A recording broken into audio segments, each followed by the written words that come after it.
ജപ്പാനിലെ ശവസംസ്കാര രീതിയെക്കുറിച്ച് നിങ്ങൾ കേട്ടിട്ടുണ്ടോ? ജപ്പാനിൽ ഒരാൾ മരണപ്പെട്ട് കഴിഞ്ഞാൽ മരണാനന്തര ചടങ്ങുകൾ എങ്ങനെയായിരിക്കും എന്ന് നിങ്ങൾക്ക് ഈ ഒരു വീഡിയോയിലൂടെ മനസ്സിലാക്കാൻ പറ്റും. ജപ്പാനിലെ ആൾക്കാർ ഏറ്റവും കൂടുതൽ ഫോളോ ചെയ്യുന്ന മതം ബുദ്ധമതമാണ്.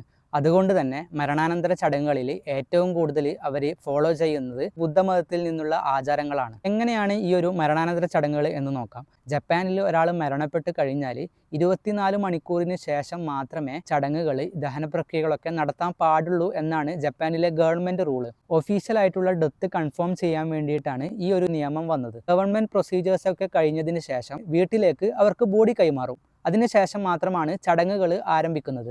അങ്ങനെ ആശുപത്രിയിൽ നിന്ന് വീട്ടിലേക്ക് വിട്ടുകൊടുത്ത മൃതദേഹത്തിന് സമീപത്ത് ഒരു രാത്രി മുഴുവൻ കുടുംബക്കാർ സമയം സ്പെൻഡ് ചെയ്യും എന്നൊരു ആചാരം കൂടെ ജപ്പാനിലുണ്ട്. ബുദ്ധമതത്തെ ഫോളോ ചെയ്യുന്നത് കൊണ്ട് ബുദ്ധമത സന്യാസികളായിരിക്കും ഈ ഒരു ചടങ്ങുകളൊക്കെ നടത്തുന്നത്. ധൂപം തെളിയിക്കുകയും മന്ത്രങ്ങൾ ചൊല്ലുകയും ചെയ്യാൻ വേണ്ടിയിട്ടാണ് പ്രധാനമായിട്ടും സന്യാസിമാരെത്തുന്നത്. അന്നത്തെ ദിവസം മരിച്ചയാൾക്ക് വെള്ള വസ്ത്രം ധരിപ്പിക്കുകയും ബാക്കിയുള്ള കുടുംബക്കാർ മൊത്തം കറുത്ത വസ്ത്രം ധരിക്കുകയും ആചാരത്തിന്റെ ഒരു ഭാഗമാണ്. അതുമാത്രമല്ല, മരിച്ചയാളുടെ ഏറ്റവും അടുത്ത് ചേർത്ത് അവർ ഇഷ്ടപ്പെട്ട സാധനങ്ങളൊക്കെ വെക്കുക എന്നുള്ളൊരു ആചാരങ്ങൾ കൂടെയുണ്ട്. ഇന്നേ ദിവസം വീട്ടിലേക്ക് വരുന്ന കുടുംബാംഗങ്ങൾ കണ്ടോളൻസ് മണിയായിട്ട് കവറിൽ ക്യാഷ് കൈമാറുന്ന രീതിയും ഉണ്ട്. അങ്ങനെ വീടുകളിലെ ചടങ്ങുകൾക്കും പ്രാർത്ഥനകൾക്കും ശേഷമാണ് ദഹനത്തിന് വേണ്ടിയിട്ടുള്ള ഹാളിലേക്ക് ബോഡി എത്തിക്കുന്നത്. അതിനുശേഷം ദഹന പ്രക്രിയകൾ സ്റ്റാർട്ട് ചെയ്യും. ഈ ഒരു ദഹനത്തിന് ശേഷമാണ് കുറച്ച് വിചിത്രമായിട്ടുള്ള ആചാരങ്ങൾ ഇവിടെ കാണപ്പെടുന്നത്. ദഹനത്തിന് ശേഷം അസ്ഥികൂടങ്ങൾ ഒരു കലത്തിലേക്ക് ചോപ്സ്റ്റിക്ക് കൊണ്ട് മാറ്റുന്ന ഒരു രീതിയുണ്ട്.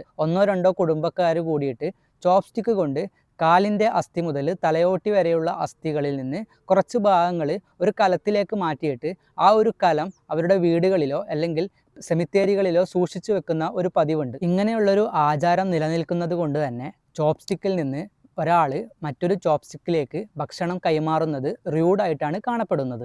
ജപ്പാനിലെ ഇത്തരത്തിലുള്ള മരണാനന്തര ചടങ്ങുകൾ വളരെ അങ്ങേയറ്റം സൈലൻറ്റിലും അങ്ങേയറ്റം ബഹുമാനത്തിലും മാത്രം നടത്തുന്ന ഒരു കാര്യമാണ്. അതുകൊണ്ട് തന്നെ കരച്ചിലോ ഒച്ചപ്പാടോ ബഹളമോ ഒന്നും നമുക്ക് ഈ ഒരു ചടങ്ങുകളിൽ കാണാൻ പറ്റില്ല. അവരത്രത്തോളം മരിച്ചയാൾക്ക് ബഹുമാനം കൊടുക്കുന്നു എന്നതിനെ സൂചിപ്പിക്കുന്നതാണിത്. ഇങ്ങനെയാണ് മരിച്ചയാളുടെ ദഹനപ്രക്രിയ എന്ന് പറയുന്നത്.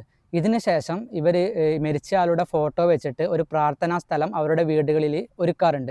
അതുമാത്രമല്ല, ദഹിപ്പിച്ചതിന് ശേഷം 7-ാം ദിവസവും 49-ാം ദിവസവും ഇവരൊരു ഓർമ്മ ദിവസം എന്നതുപോലെ ഇവർ ആചരിക്കാറുമുണ്ട്. ജപ്പാൻ എന്ന രാജ്യത്തെ സംബന്ധിച്ചിടത്തോളം ഒരാൾ ജീവിച്ചിരിക്കുമ്പോഴും മരിച്ച ശേഷവും ഏറ്റവും കൂടുതൽ റെസ്പെക്റ്റ് കൊടുക്കുന്നു എന്ന് അറിയപ്പെടുന്ന ഒരു രാജ്യമാണ് ജപ്പാൻ. ജപ്പാനിൽ ഒരാൾ മരണപ്പെട്ട് കഴിഞ്ഞാൽ ബുദ്ധമതത്തിൻ്റെ ആചാരം പ്രകാരം മരണത്തിന് ശേഷം അയാൾക്കൊരു പുതിയ പേര് കിട്ടും. ആ ഒരു പ്രക്രിയയെ കൈമ്യോ എന്നാണ് അറിയപ്പെടുന്നത്. ഇത്തരത്തിലുള്ള മരണാനന്തര ചടങ്ങുകൾ നടത്താൻ വേണ്ടിയിട്ട് വളരെ